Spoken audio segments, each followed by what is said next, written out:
Hi, I'm so happy you're here. Are you hoping to reconcile with your estranged family? In this video, we're going to talk about some key strategies that reconcilers have done. And we're going to talk about what reconciliation is. Okay, let's get started. So one of the key things we have to understand is that reconciliation is really a form of amends, coming to a truce in settling a dispute. But it also can mean when there is no way to reconcile two very different versions of the past, to just let them go. In this way, there isn't an insistence that the other person gets the other's version. Now, in the last video, how long family estrangement lasts, we talk about how that's an obstacle, insisting that the other person get your version. Almost everybody I talk to wants to reconcile. A lot of them are motivated for various reasons. Dr. Pilner calls them threats to your well-being and happiness. What happens when you're estranged is that you're open to chronic stress. You feel the loss and the broken attachment. You feel the pain of rejection, and you have a lot of uncertainty. So the strategies, according to Dr. Carl Pilner, for reconciling are, the first one is to accept that your versions of the past will not align. You just accept it.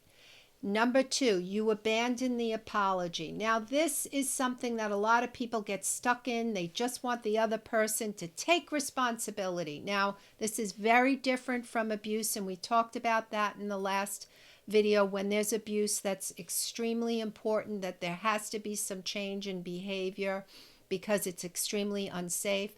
But I want to share this story from someone who I spoke to. And she told me that her and her mom were estranged for many years, until the last 15 years of her mom's life. And each estrangement was longer than the other. It was really difficult on Abby. But she was able to recognize that there were some triggers and she needed to change her approach. And in changing her form of communication, which, remember, we talked about that there needs to be a change of communication.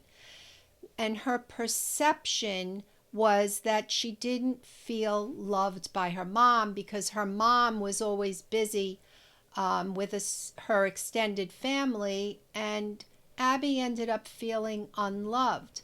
She really wanted to communicate this to her mom, so she did.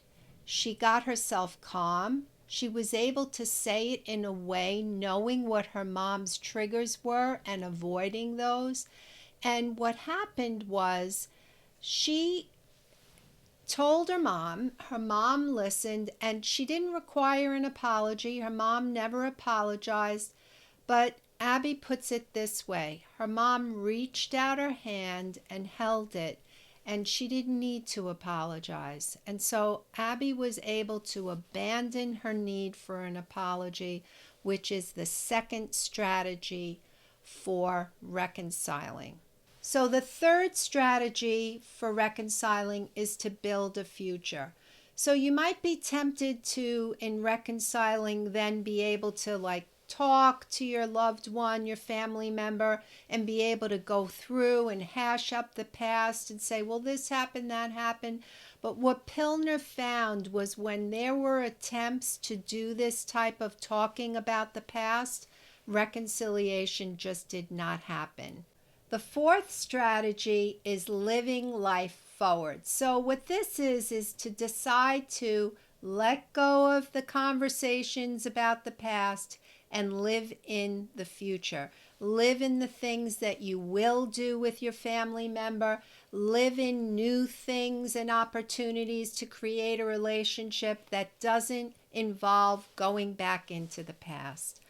So remember that old ways of communicating and relating, and people change in time. Sometimes the years of estrangement will cause people to soften. They may still be hurt, but they will have a different approach. I hope this video has been a help to you. I'm Marie Morin, and I'm passionate about getting people out of stuck so they can feel greater joy and less stress. So hit the like, subscribe, and ring the bell, and get my ebook, Feeling Heartbroken and Alone, How to Pick Up the Pieces When You Are Estranged. See you in the next video. Reconciling with estranged family, what are the benefits?